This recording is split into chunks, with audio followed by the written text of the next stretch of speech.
तो ये हो गया दिन भर का रिवीजन ऑफ पाठशाला की पहली क्लास। सबसे बड़े मन से विदेशी नेताओं ने पीएम मोदी के कौन से काम गिना दिए कि राहुल एंड टीम के होश उड़ गए। ट्रंप प्लस एआई समिट को फ्लॉप बताने वालों को झटका। मोदी सीईओज और वर्ल्ड लीडर्स ने क्या गजब कर दिया। मेगा एआई समिट से भारत में कितना पैसा, कितनी नौकरी आने जा रही है, क्या क्या बदल जाएगा, आज क्या क्या हुआ है, सबसे पहले इसका चैप्टर। प्रधानमंत्री मोदी देश में कुछ भी बड़ा और भव्य करते हैं तो एक इकोसिस्टम है जो उसे छोटा या तुच्छ बताने में पूरा जान लगा देता है। कुछ हो ये नहीं रहा, बेकार बक। लेकिन ऐसे लोगों का बैड लक ही खराब है बॉस, क्योंकि इनका एजेंडा ज्यादा देर चल नहीं पाता, जैसे इस बार मेगा एआई समिट के साथ हुआ। भाई पिछले 3 दिन से नरेंद्र मोदी की ग्रैंड एआई समिट के पीछे ये लोग हाथ धोकर पड़ गया पूरा इकोसिस्टम। कभी बोले कि एकदम मिसमैनेज्ड है, कुछ है ये नहीं। कभी प्राइवेट यूनिवर्सिटी और उसके चाइनीज रोबो डॉग की बात को पूरे समिट पर भारी कर दिया, कभी कुछ कहे कभी कुछ कहे। कांग्रेस और राहुल गांधी तो पूरे एआई समिट को खत्म ही बताने पे उतर गए।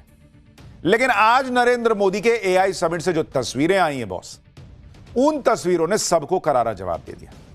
विदेशी नेताओं से लेकर बड़ी बड़ी कंपनियों के सीईओज ने इस समिट को लेकर जो कह दिया है बॉस, मोदी विरोधी इकोसिस्टम के कान से धुआं फेंक देगा सुनकर आज। इतना ही नहीं, बड़े बड़े देशों के राष्ट्राध्यक्षों ने पीएम मोदी के ऐसे से काम गिनवा दिए कि राहुल गांधी एंड टीम के होश उड़ जाएंगे।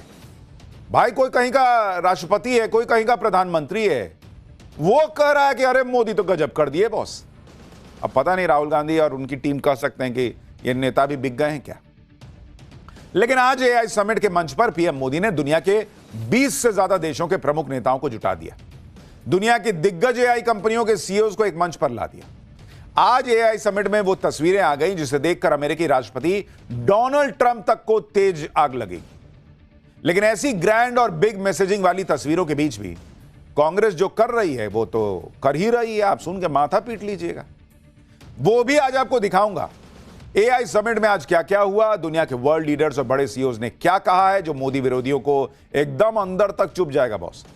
पीएम मोदी ने कैसे भारत को ट्रांसफॉर्म कर दिया, मोदी के काम करने की क्षमता और उनके काम करने की स्पीड, इसको लेकर दुनिया कैसे गवाही दे रही है। भारत में कैसे एआई पे काम हो रहा है, मेगा एआई समिट से भारत में क्या क्या बदलेगा, कितनी नौकरी, कितना पैसा आएगा, सब पे बात होगी। लेकिन पहले आज जो हुआ है उसकी एक झलक देखिए।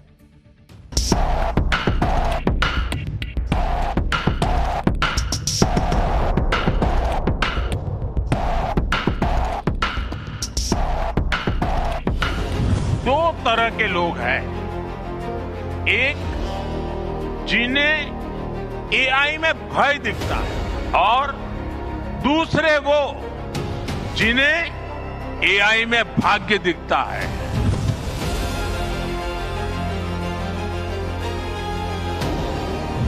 सर्वजन हिताय सर्वजन सुखाय, यही हमारा बेंचमार्क है।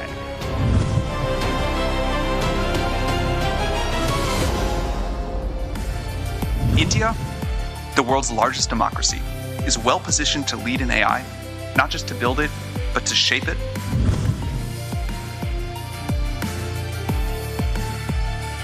India has an absolutely central role to play in these questions and challenges, both on the side of the opportunities and on the side of the risks.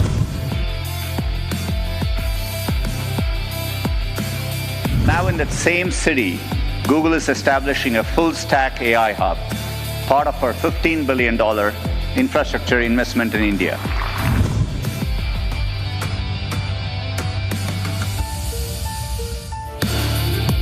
AI Summit has been a great recognition of the importance of countries coming together, and it's really been a great testimony to the importance of India as well.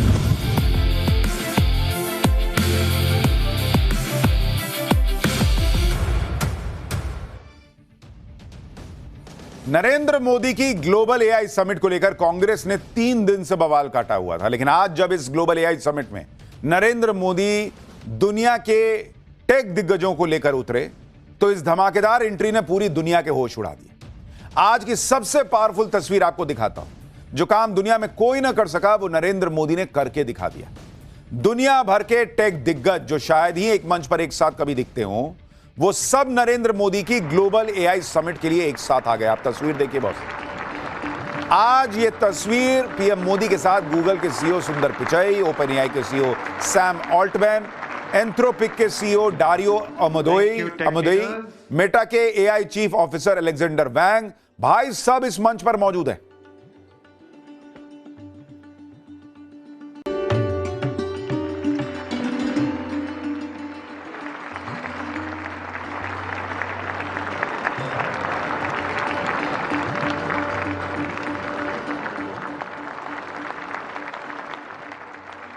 इस तस्वीर को देखकर बहुत बातें की जा रही।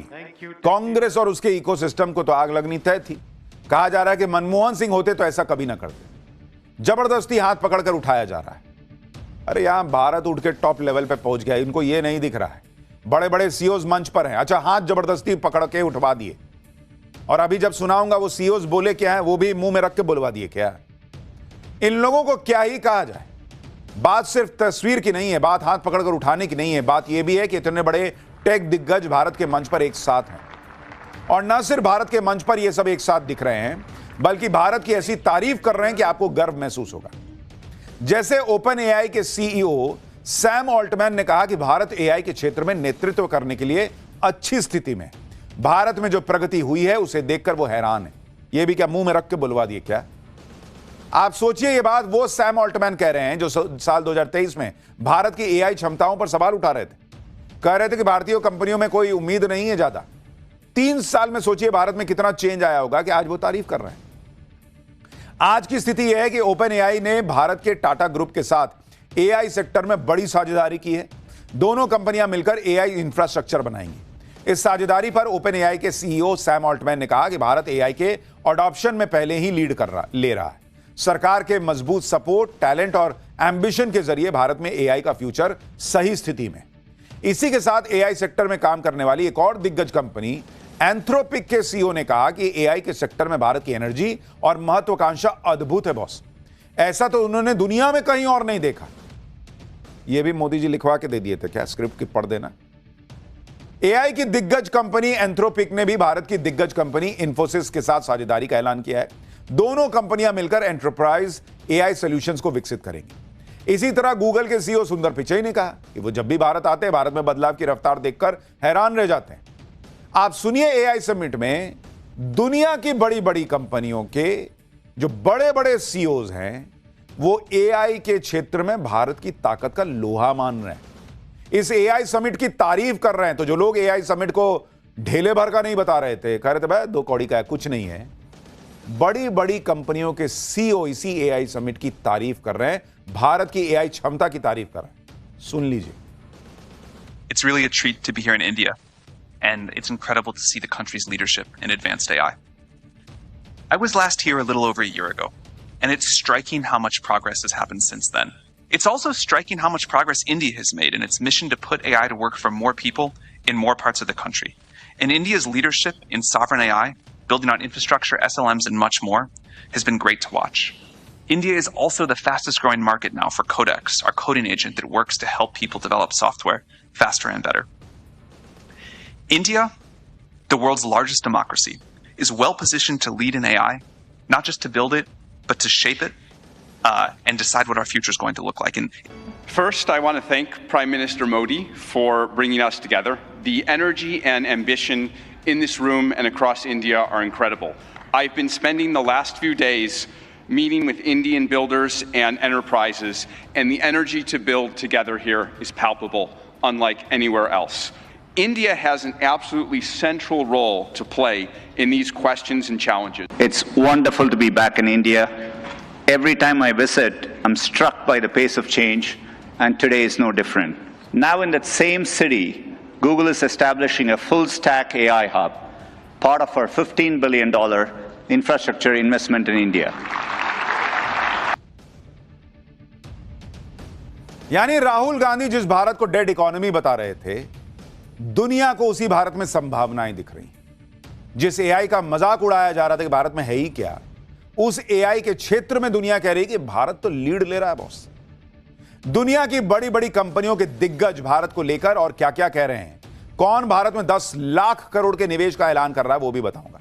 लेकिन पहले आप देखिए, आपको एआई समिट की दूसरी पावरफुल तस्वीर दिखाता हूं। एआई समिट में एक ही मंच पर 20 से ज्यादा देशों के राष्ट्र प्रमुख भी मौजूद हो गए। जो लोग कह रहे थे कि एआई समिट तो फ्लॉप है, पीएम मोदी के एआई समिट से कुछ नहीं होगा, उन्हें यह तस्वीर भी बहुत चुभने जा रही। और मैं पूछता हूं, जो लोग कहते हैं कि अरे मोदी जबरदस्ती करवा देते हैं, मोदी जबरदस्त, तुमको रोका था किसी ने जबरदस्ती करवाने से? इतने साल में करा लेते जबरदस्ती। और अगर भारत की ताकत आज की डेट में यह है कि भारत के प्रधानमंत्री दुनिया भर के सीईओ से जबरदस्ती काम करवा ले रहे हैं, दुनिया भर के राष्ट्रीय अध्यक्षों से जबरदस्ती काम करा ले रहे हैं, तो यह तो हर भारतीय के लिए गर्व की बात होनी चाहिए कि यह भारत की पावर को दिखाता है कि सब हमारी जबरदस्ती से की बात भी मान लेते हैं, पर ऐसा है नहीं। पर मैं आपको बता रहा हूं, जबरदस्ती की जरूरत नहीं है, लोगों को संभावनाएं दिख रही हैं तो लोग खुद आ रहे हैं। भारत के एआई समिट में 20 से ज्यादा देशों के नेता शामिल हुए। फ्रांस, ब्राजील जैसे बड़े देशों के राष्ट्रपति शामिल हुए। ये वो नेता हैं जो पीएम मोदी के न्योते पर एआई समिट में शामिल होने के लिए आए हुए हैं। एक समिट उधर ट्रंप भी कर रहे हैं, वहां की तस्वीर भी दिखाऊंगा, ये तस्वीर याद रखिएगा, फिर आगे की बात करूंगा। आज एआई समिट में एक और तस्वीर की ज्यादा बड़ी चर्चा है। यह तस्वीर पीएम मोदी और ब्राजील के राष्ट्रपति लूला दा सिल्वा के मुलाकात की। एआई समिट में जिस तरह से पीएम मोदी ब्राजील के राष्ट्रपति से गले मिले, जिस तरह दोनों नेता साथ बैठकर बातचीत करते दिखे, वो तस्वीरें ट्रंप के लिए बड़ा मैसेज है, क्योंकि भारत और ब्राजील दोनों ब्रिक्स देश हैं, वो ब्रिक्स जिसके नाम से ही डोनाल्ड ट्रंप चिढ़ जाते हैं। भारत और ब्राजील वो देश हैं जिस पर ट्रंप ने सबसे ज्यादा 50% टैरिफ लगाया था, लेकिन ना तो पीएम मोदी ट्रंप के टैरिफ दबाव के आगे झुके और ना ही ब्राजील के राष्ट्रपति लूला दा सिल्वा, वो भी ट्रंप से भिड़ गए थे। अब ट्रंप को भी दिख रहा होगा कि भाई ये तो बहुत अच्छी इनकी केमिस्ट्री चल रही है। ये तस्वीरें ट्रंप के साथ साथ नेता विपक्ष राहुल गांधी को भी झटका देने वाली, क्योंकि राहुल गांधी तो यही माहौल बना रहे थे कि ट्रंप के सामने मोदी चौक कर गए, सरेंडर कर दिया। लेकिन आप देखिए कि पीएम मोदी तो फ्रांस से बड़ी बड़ी डील कर रहे हैं, ब्राजील से बड़ी बड़ी डील करने लगे हैं। भले ही ब्रिक्स के नाम पर अमेरिका को आग लगती हो, लेकिन पीएम मोदी साफ मैसेज दे रहे हैं कि भारत अपने हिसाब से फैसले लेता है, अपनी दोस्ती अपने हिसाब से तय करता है, अमेरिका के हिसाब से नहीं। इसलिए इस तस्वीर की भी बड़ी चर्चा है। एआई समिट के जरिए पीएम मोदी ने भारत की ताकत दिखाई, साथ ही एआई समिट में उन देशों को भी तगड़ा जवाब दिया जो आर्टिफिशियल इंटेलिजेंस पर अपना एकाधिकार बनाना चाहते हैं, जो चाहते हैं कि एआई पर सिर्फ उनका ही राज चले। लेकिन आज पीएम मोदी ने एआई समिट के मंच से कह दिया कि यह सब नहीं चलेगा भाई, कि सब एक तरफा चल रहा है। पीएम मोदी ने साफ कहा कि एआई को सबके लिए बनाना होगा। उन्होंने कहा कि कुछ देश और कंपनियां हैं जो एआई पर अपना हक जताना चाहती, लेकिन भारत ऐसा नहीं सोचता। भारत एआई फॉर ऑल पर विश्वास करता है। सुनिए उन्होंने कितना बड़ा मैसेज एआई को लेकर दिया है। Welfare for all, happiness of all, यही हमारा बेंचमार्क है।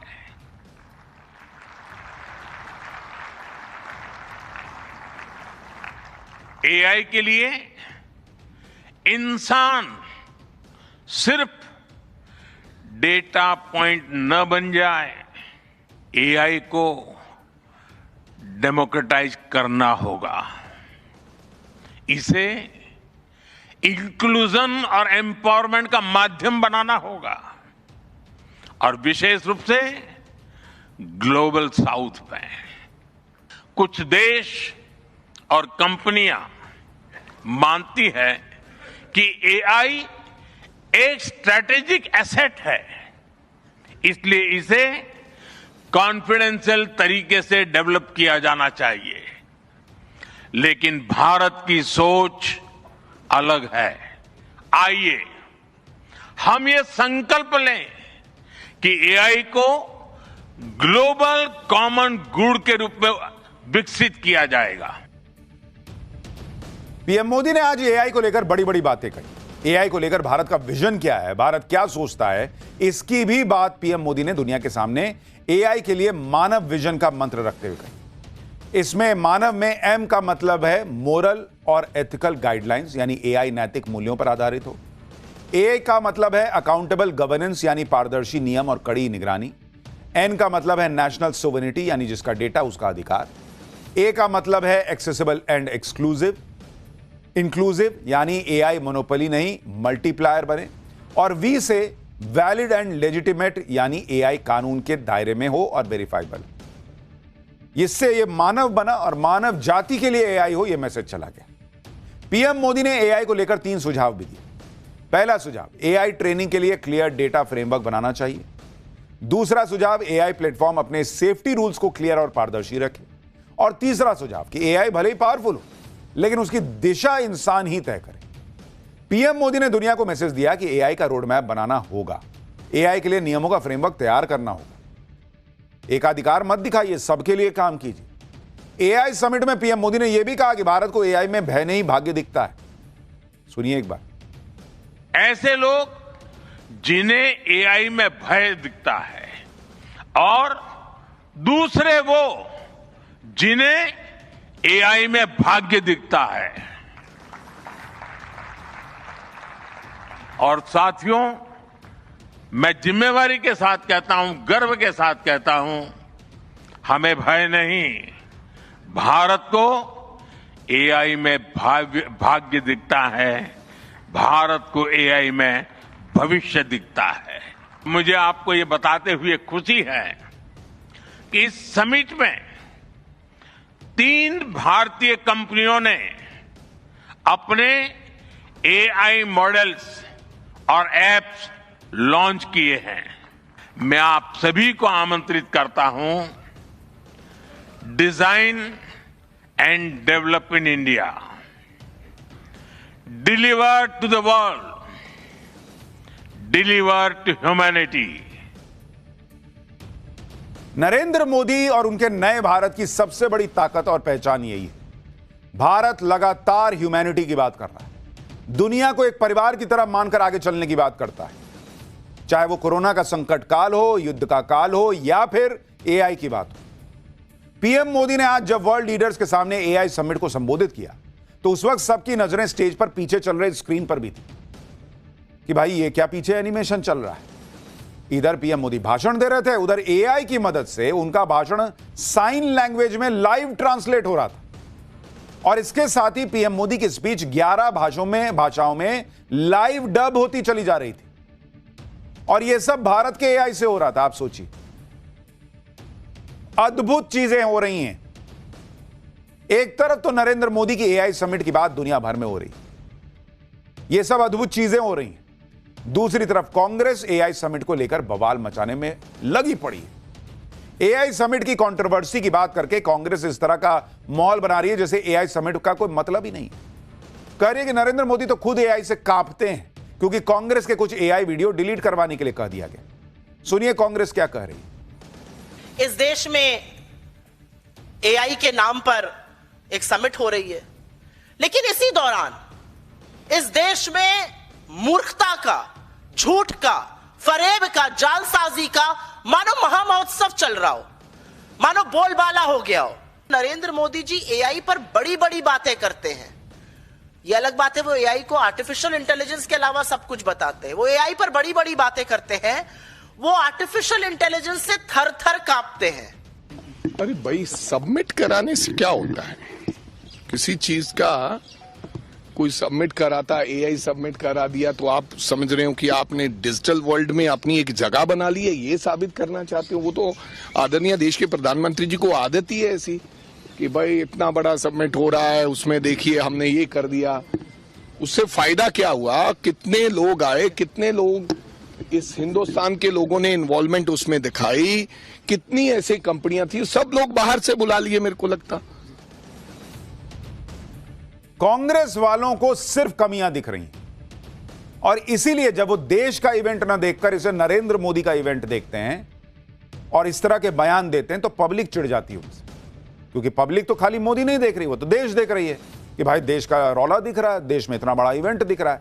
कांग्रेस यही बात समझती नहीं। इतना बड़ा समिट हो रहा है, बड़े बड़े टेक दिग्गज आ रहे हैं, दुनिया भर के बड़े बड़े नेता हैं, सब भारत की तारीफ कर रहे हैं, लेकिन कांग्रेस को यह सब नहीं दिख रहा। उसको सिर्फ कंट्रोवर्सी दिख रही। कांग्रेस को विदेशी नेताओं के बयान सुनने चाहिए जो कह रहे हैं कि 10 साल पहले जहां कुछ नहीं हुआ करता था वहां कैसे बदलाव हुआ।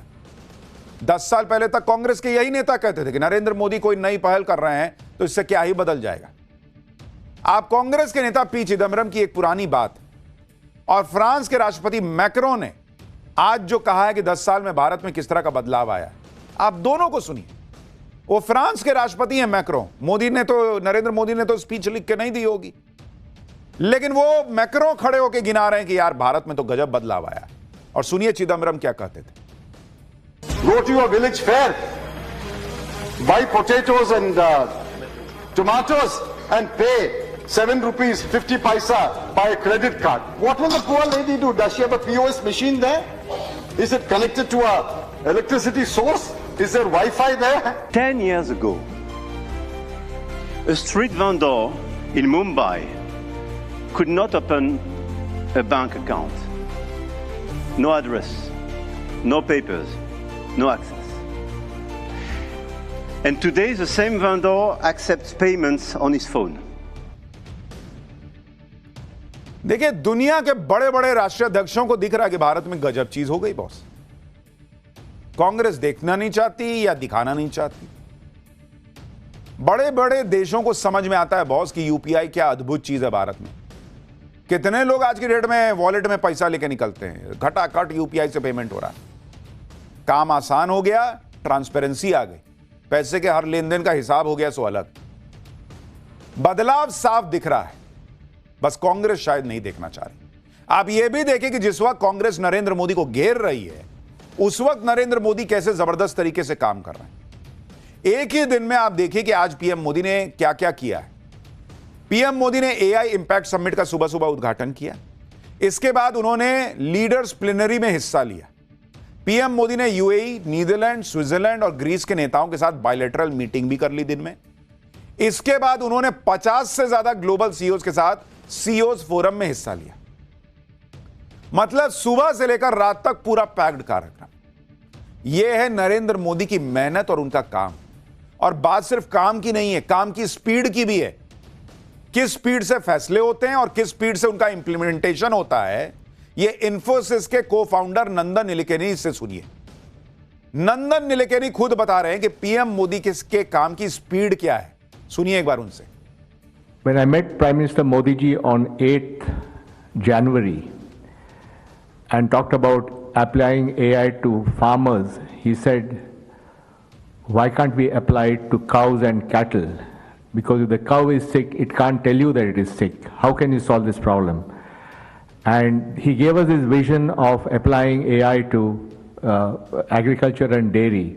The same day, the PMO had a meeting along with Mr. Krishnan and Abhishek of METI, with Amul and with some of my colleagues.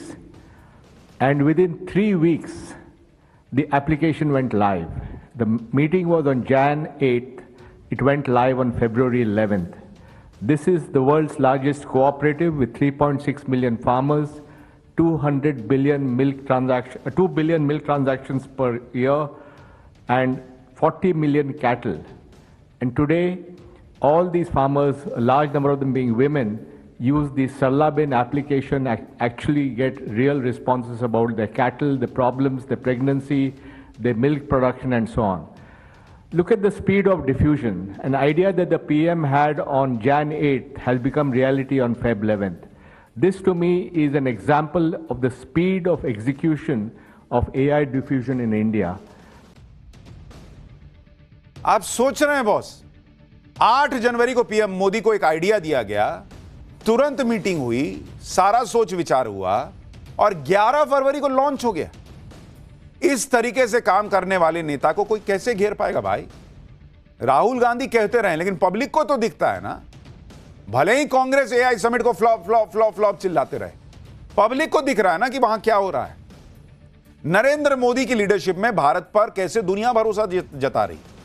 और आप देखिए कि बड़े बड़े बिजनेसमैन भारत में मेगा इन्वेस्टमेंट का ऐलान कर रहे हैं। जैसे भारत के दिग्गज उद्योगपति मुकेश अंबानी ने अगले 7 साल में एआई के सेक्टर में 10 लाख करोड़ के निवेश का ऐलान किया है। उधर अडानी ग्रुप ने $100 बिलियन यानी करीब 9 लाख करोड़ रुपए के निवेश का ऐलान किया है। कंपनी ने कहा कि वो 2035 तक रिन्यूएबल एनर्जी से चलने वाले एआई रेडी डेटा सेंटर्स तैयार करेगी।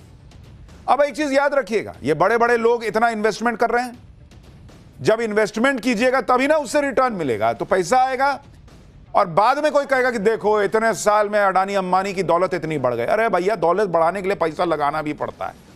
ये नहीं बताएंगे कि देश में